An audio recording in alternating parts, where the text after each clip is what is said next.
Hello everyone, my name is Gia and I'm 13. We all know our parents are the first people who teach us to talk in our life. But what if I tell you that I had to use an online translator to speak to my own father? The thing is, I was actually born in China, but I moved to America many years ago after my father tragically died in a car accident. My mom married an American, so she took me to Los Angeles where we were all a happy family together. My mom always tried to avoid any talks concerning my dad. She basically put all that behind her. This is the story that I was told until that day. Even though I was only 3 years old when I saw my father for the last time, I remembered him really well, and I missed him. One day when I walked out of school, I saw a man standing at the gates. He looked confused, and it seemed like he was looking out for somebody. I don't know what happened to me, but my heart started to beat faster. I got up closer and our eyes met. I had no doubts at all. That was my dad. But how? And I saw that he recognized me as well. It didn't take long for me to just hang on to him. I asked him like a million questions, but he just looked at me and smiled. And then I realized that he didn't understand what I was saying. He handed me a big box and said something in Chinese, but I didn't understand a word. My mother spoke very little Chinese to me after we moved to America, so I had forgotten my native language almost completely. It was so ridiculous. My father and I hadn't seen each other for so many years, and when we finally met, we weren't even able to talk to each other. Anyway, we tried to communicate with hand gestures and a translator on my phone. My broken Chinese didn't help much. What I had managed to get so far was this. My father never got into a car accident. My mother fell in love with another man, my stepfather, ran away to America and took me with her without even letting my dad know about it. He had been trying to find us for years and finally made this long trip from China to see me.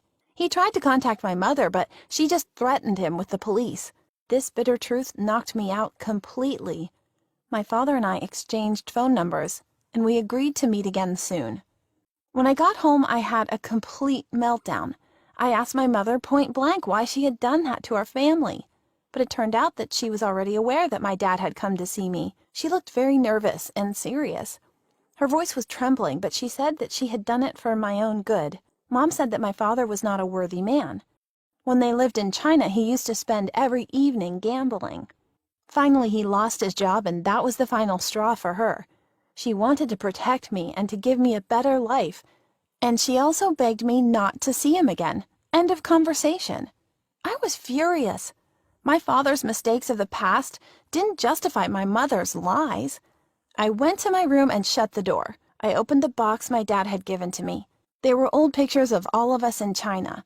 My mom, my dad, my grandma, and myself. We all looked so happy. I burst into tears. I lay in my bed and couldn't sleep. Then I texted my dad in Chinese. I am coming to you now. I jumped out of bed and started packing. I didn't actually realize what I was doing, but then I snuck out of the window and headed to the hotel where my father was staying. When I got there, my dad was very surprised to see me. He was really worried that I had made my way there at night, all alone. After an hour of trying to break the language barrier, my father told me that he had met my mom. She offered him money to leave America and never show up again, but he had refused. He confessed that he had been neither a good father nor a proper head of our family, but he just wanted to have the right to see his daughter, to see me. My heart sank. I never expected my mother to stoop so low, and I was sure I was making the right decision. I asked my father if we could run away to China together. I wanted to see my motherland and my grandma. I was so happy when my father agreed, but we couldn't go to China by plane because we would get caught at the airport immediately. That's why we decided to run through Mexico. But it was more than just risky. It was completely insane. My mother could find out I wasn't home at any minute and go to the police. So we had to leave as quickly as possible. We changed our clothes. I put on my father's hoodie and sunglasses just in case, and we set off on the road. It was like something out of a movie. Since my dad couldn't speak English, I had to control the whole process. There was no other way to get to Phoenix except to hitchhike. We got picked up by a car and asked the driver to take us there. The driver was a very nice man, and as it turned out, he was going the same way. Now we were lucky. He was very talkative and asked my dad a lot of questions. I quickly stepped in and said that my father was mute. And it seemed like he bought it.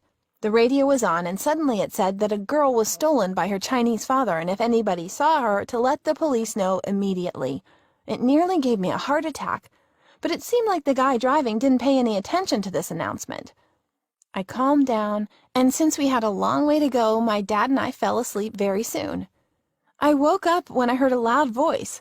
"That's it, guys. We're here." I opened my eyes to see that we were not in Phoenix. We were at the police station, surrounded by police cars. Our fairy tale had gone bad. It was so silly of me to drag my poor dad, who would have done anything to redeem himself, into this getaway. It was impossible from the very beginning. But we were both so emotional and excited to see each other that we didn't think about the inevitable consequences. My father was put into prison. This trip will cost him 4 years of his life. Concerning my mom, now she regrets that it all led to this. But I don't know if I will be able to forgive her or myself. The only thing that I can do is wait for the day my father gets out of jail, and to hope that we will be able to make things right afterward. What would you do if you were me? Have you ever done anything irrational? How did it end? If you have a story to tell, I would be happy to read it in the comments. Feel free to share this video with your friends. I'm looking forward to your feedback.